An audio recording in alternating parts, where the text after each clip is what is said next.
Yeah, my last minute advice is get out. I mean, get out, go, go. So there was this lady, there was this lady in one of the last activities we did with a company. It was hiking in the woods with a whole bunch of monitoring activities of the health of the trees and so on. And there was this lady that she didn't want to get inside the wood because she was afraid. She was afraid of the forest. And we just convinced her, of course, with explaining why it was a safe place and so interesting. And at the end, she got convinced and she didn't want to get out. And she said, "How did I miss this for my entire life? I mean, how is it possible?" And that's what happens with everyone. I mean, we are meant to be in nature.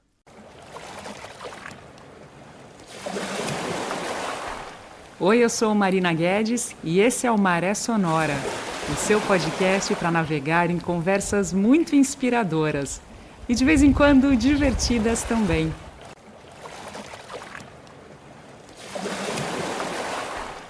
This episode is going to be recorded in English, even though we could do in Italian, but since most of the listeners speak more English than Italian, I thought we might as well record in English this time. So whoever wants to practice some Italian, I will leave the link for all the contacts of Luca, so anyone can follow up and listen to the podcast. He has participated. So Luca Tixi, thank you so much for accepting my invitation and welcome to Maré Sonora podcast.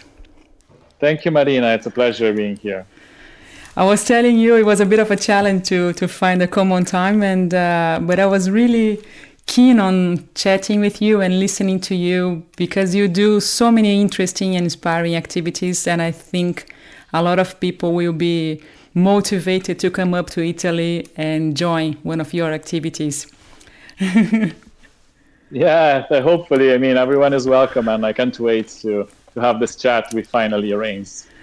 Luca, most of our listeners are from Brazil, and myself as a Brazilian, I've been in Italy for 4 years now, and but the idea of the Maré Sonora is a podcast about inspiring stories somehow related to the ocean, and you pretty much have a life motivated by the sea, right? Where are you speaking from now? And tell me about the sea in your life. Yeah, I'm speaking from Ligúria, northern Italy, of course, on the seaside. And while I'm speaking, I'm looking at the ocean because I always have to check the conditions if are good for surfing, kayaking, or snorkeling or something like that. Because I can't stay more than a day, probably, far from the sea and the ocean. And my relationship with the sea started from when I was really, really young, because my family is a family of sailors, of kayakers, of scuba divers. So I pretty much started from the beginning. Do you sail as well? Because I know you do kayak and you swim and you do many other sports, but do you sail as well? I do sail. It's not my favorite, I have to be honest, because I appreciate. So I sailed for some times. I also did some competitions, but growing, what I understood is that my philosophy about the sea and the ocean is simplicity. So I really like to get in or over the water in the easiest way possible. So that's why I prefer snorkeling and free diving to scuba diving. That's why I love surfing and kayaking and co-steering and stand-up paddleboarding, because they are all very simple ways to connect to the ocean. And of course, swimming. Swimming is open ocean swimming is one of my favorite activities at the moment, because it's something you just have to have a swimsuit and a pair of goggles, and that's it. And I always have a swimsuit and a pair of goggles in my backpack. So every day, even if I have only 10 or 15 minutes, I just, run to the beach, just put the swimsuit and goggles on, swim and get away. So I think simplicity is the key. Luca, I'm very amazed by how many things you do. I remember when we were trying to set up a time, you said, no, this time I'm always doing something. And that time, and then when I was preparing our chat, I had a look on the website about OutBe and also outdoor Portofino, and I thought, how does he find time for everything? Like, how do you cope with so many things? Yeah, I mean, fortunately, the answer is with a great team. So I have a really good team in both these two companies, these two projects. Outdoor Portofino, I started Outdoor Portofino in 2011, so quite a long time has passed. It's 13 years now, and now it's kind of it's like a wheel that goes kind of by itself.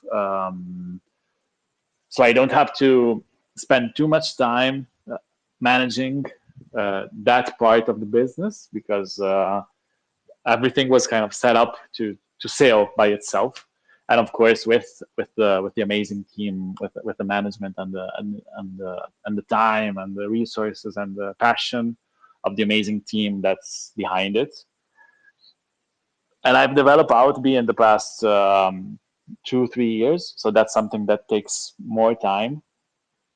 It's a startup. We are kind of at the beginning of quite a challenging and interesting journey, and we work with companies. We organize all kind of education and team building, retreats, engagement activities outdoor, of course, because that's our mission, like connect people to nature.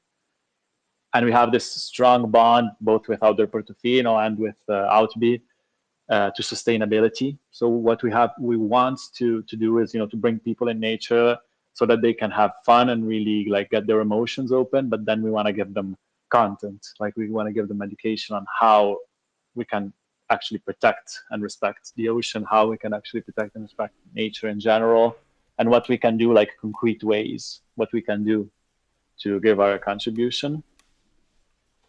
And also, as I was saying before, I'm trying to save some time for my own relationship with nature, because it would be kind of stupid if my like work and life mission is to connect people to nature, and to do that I disconnect myself to nature. So that's why I have to be I'm kind of jealous with my time also, because I try to keep slots for having my own time with nature.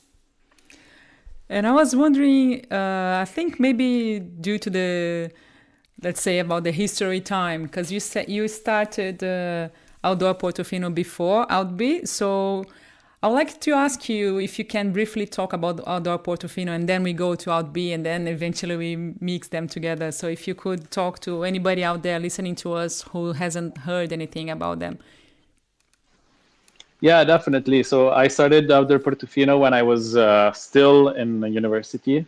I was studying marine biology, and I was at my last year, and I was thinking, oh my gosh, what am I gonna do? I mean, a degree in marine biology in Italy is not so worth finding like easily a job. So I was asking myself, what could I do, and what could my life look like in the future on a work perspective?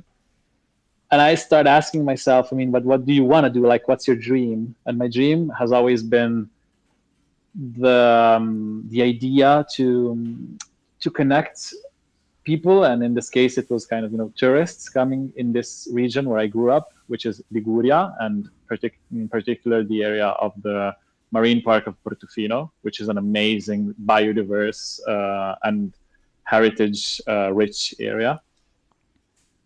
And my dream, my idea was, okay, we have this huge heritage, and people are not really living it as it is. I want to do that. And so I started like thinking, okay, but how? And I had the answer like just in front of me, and it was like how I am doing it. So I'm like kayaking around, and then jumping with a mask, and learning the difference between one fish and the other, and then maybe hiking. Doing all those outdoor activities that give you the chance to really explore an area and really get connected to it. And so I started, like, it was kind of more like a bet at the beginning. I didn't have anything to lose. I had the luck probably, and maybe also the capacities to find a small sponsor that helped me just with the beginning of the company. But it was like very, very minimum viable product. So it was just myself. I built myself the website. I was doing everything, like from the actual activities in the water and in nature, to all the like booking activities and so on. So that was like my first year, and this was 2011, and things started to work out from the beginning. Like there was actually a very quick response from the market. And so what I did was, okay, there's a good answer. Let's invest something more. And from there, Portofino, from my own like personal small bet, became an actual company with actual people working in it, more and more. And now there's more than 20 people working in Portofino. We have 2 bases. We do activities in the whole Ligúria, and we kind of pretty much grew from that moment. I found very interesting the concept of involving science, like the people who come over to do some activities that can be snorkeling or kayaking or any other activity in the wild. They can also join the research. They can contribute to data collecting. Can you tell me a little bit about more that, please, Luca? Because it sounds very unique, especially if you compare to other tourism, like generic tourism in Italy or anywhere else. Yeah, this comes from my background, because while I was starting the company, I was also preparing my university exams, and there was this exam which is called Visual Census, which is counting and recognizing the different type of fish. And I was doing that, just going to different spots with a kayak, and then going down with a mask and with my slate, and collecting data about fish and temperature and so on. That was what I was doing actually for my own studies. Mm-hmm. And of course it was so fun. And I said, I mean, why don't we propose this to tourists? It's something fun, it's engaging, and it's also very useful. And we started doing a bunch of projects like this with the help of the university and the local institutions, scientific institutions. And then we developed it more and more, and especially during the COVID period, we had more time to look back and develop more this part. And now this whole citizen science part has become more and more important, and we actually do a lot of projects and participate to a lot of initiatives, and we actually do have a whole bunch of formats that we propose to tourists or to people that want to like live the environment, not just in a, let's say, passive way, not just observing, but also actually doing something that can be something simple that everyone can do, and that's why it's called Citizens. But it's actually scientific, because it has a scientific base and it has also a scientific utility. And regarding any memorable moment that you, like when you were working and you had like an emotive feedback from anybody, do you recall anything in particular? Let's choose one activity in the water, because we are the podcast related to the sea. So if you can recall anything that marked you somehow. Yeah, I mean, I have plenty of stories, but one that I particularly I really keep in my heart is when I had started Portofino from 2 or 3 years. So it was quite at the beginning, but there was already some solid things that were happening. And a friend from university came by to visit, and I said, okay, let's go for some snorkeling and some biodiversity sightseeing. And he said, well, yeah, I mean, snorkeling, I'm a scuba diver, I don't really care about snorkeling. And I said, well, come with me, and then we talk about it after. And we went for one of my favorite, in one of my favorite places, where I know there's actually a lot of biodiversity. And we saw, I mean, I was also lucky because Poseidon was on my side that day. And we actually saw so much stuff. and so much interaction between wildlife that he was like amazed, totally amazed and shocked. And he said, wow, I mean, if this is the experience that people do when they come snorkeling with you, I mean, I would actually pay for it.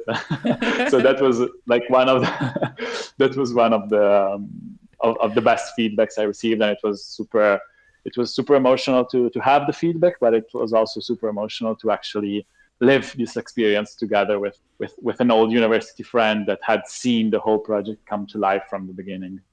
And Luca, when I was preparing for our chat, I came across some news related to a documentary named Playground, which is going to be on the Ocean Film Festival 2024. That's going to start end of next month up to November, right? Yeah, exactly. So what is this documentary about? I really hope I can go to Rome or any other city in Rome, in Italy, that will be participating in the film festival. But I was really curious to know more about this documentary. Yeah, the idea started just after the lockdown period in 2020, because during that period, a really good friend of mine, and he's also a neighbor, and a super strong surfer. We were always together because, of course, we were locked down, but we were neighbors, so we were together a lot, even kind of every night. Like, we had dinner together with the families and so on. So it was a really a period where we had really strong connection, and we started talking a lot about the environment and his approach as a surfer to the sea. And he realized, like talking, realized that he didn't know anything about the ocean. Like, he was a surfer, like he surfed every day and he spent so many hours in the sea, but he didn't know anything about the sea. He was really kind of ignorant, we can say, and he didn't know what he could do to actually protect it and what he could do to have a positive impact on the ocean. And so I started giving him knowledge and some techniques, and also I started him to the whole citizen science thing. So it was kind of, a journey we started together. And then, when the lockdown kind of finished, we started going together in the ocean and applying all the things we said, and teaching him what and how to do things in the water. And it was so inspiring and so interesting that at the end we said, okay, we have to do a movie about this. And we found sponsors, and we actually did a movie about this. So the movie is the story of our friendship and how this brought to a connection between the world of surfing and also the world of outdoor sports in general, to how we can actually, as surfers, as sailors, as kayakers, as free divers, what we can actually do to protect it in an active way through citizen science. Yeah, really, I checked. I think it starts in Milano 22nd of October, and then in Rome, I think it's the 20th of November. So I will try to organize myself to watch one of the sections. I really got curious about that. It sounds amazing, the festival. Yeah, it's I mean, it was a huge honor to be selected for the Ocean Film Festival, because it was like when we decided to do the movie, of course, the Ocean Film Festival for us, as first experience with no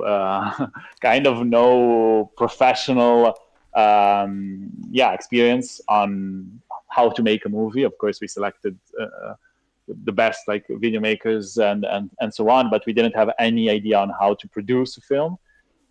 For us, the Ocean Film Festival is like the Oscars for a normal movie, because the Ocean Film Festival is like a really, really, really important a place to be. And when we discovered that we had been selected, it was really amazing. I will link the descriptions for the Ocean Film Festival in this episode, as well as the link for the OutBe and Outdoor Portofino. So if we can now do a little bit of a dive towards OutBe. If we can change our topic a little bit, it would be nice to hear. Yeah, You.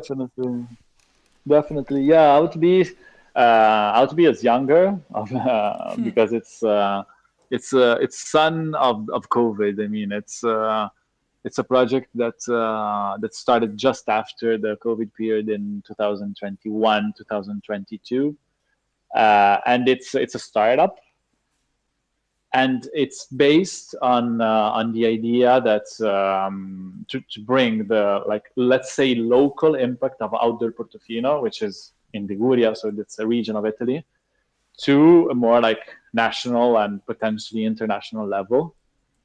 And OutBe, which now is rebranding, so we are also changing name because we realized that OutBe didn't work for a series of reasons, and now our new name is gonna be, and I'm saying it like in kind of like first time, it's gonna be Wild Steps.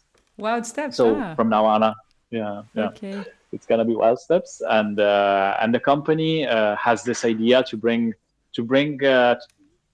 this idea of connecting people to nature in a conscious way and giving concrete instruments to the people to actually have a positive impact on the environment. It's targeted to a B2B market, so we are talking mainly to companies, and we created an ecosystem of partners like Outdoor Portofino, but and this is very fun, interesting job to find all these partners all around Italy, which we work with, and we propose to companies all kind of education and outdoor activities related, of course, to, as I said before, to the outdoors and to the education sphere through these partners everywhere. So we are kind of like an agency of outdoor education and team building activities through Italy.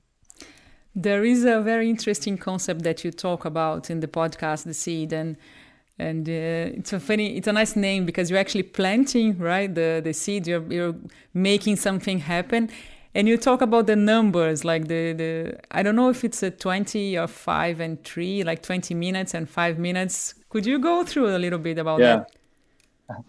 Yeah, that's one of my favorite concepts. So there's this rule, and you got it right, it's 25-3. And the rule says that to have a good well-being, like physical and mental well-being, you have to spend at least 20 minutes a day, 5 hours a month, like 5 consecutive hours a month, and 3 consecutive days a year in nature. So this rule gives you the minimum amount of nature you are prescribed. And it's really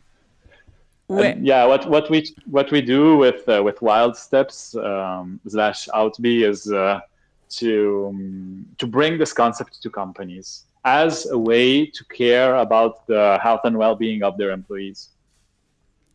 Because when they go to the wild, they go outside, they know more about themselves, and they can be in a better environment, not meaning environment like outdoor, but in the company daily basis, right? They can improve. Yeah, exactly. And there are plenty of studies that demonstrate that the positive effect of nature on your brain lasts for like days. So if you do a day in nature, then the positive effects that, of course, are also brought to your like working productivities are not just, for that day, but for like days after. So we totally underestimate the free, super positive effect that nature and service that nature gives us. It's interesting because recently, a few months ago, I think, I was recording a podcast with psychologists and physiologists, actually, and he's studying the benefits of cycling into people's health and mental health, and he was going through all the importance of being outdoors and being just looking at the green, looking at the mountains, how beneficial that can be for our health. And really simple to solve and so important at the same time.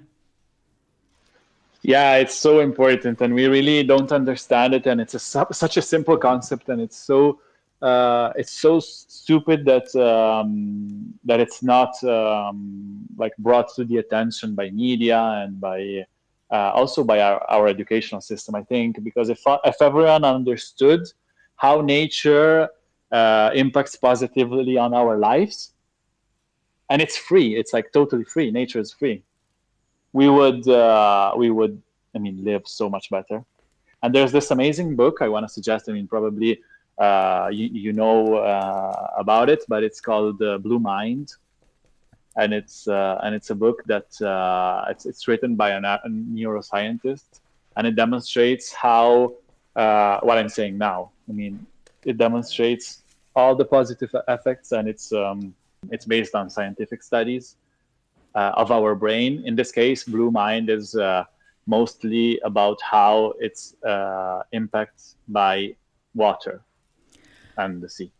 Luca, the region, I haven't yet been to Ligúria, unfortunately, but I hope to do so. I was amazed by doing those activities in a place that it seems very busy and full of people all the time, especially in the summer. How exactly do you cope with that, with this crowded area? Do you manage to find out like a hidden spot to undertake the activities? I was super curious about that characteristic. Yeah, so just to give you an example, the 20th of August, so that's like probably the worst period of the year because it's super high season, is the birthday of my son. And this year we decided to bring him in one of these spots where we bring people during our kayaking tours. And so we paddled to the spot, and it was just us, me, him, my other daughter, and my wife. So it was the four of us and no one else. So this is just to explain how actually kayaking or coast steering or hiking or stand-up paddleboarding, you can reach spots that are not reachable in other ways, and you can have a really unique experience even in high touristical season. Awesome. I will. And then, of course, my suggestion, of course, is also to avoid high season anyways for other reasons, maybe for parking and restaurants and so on.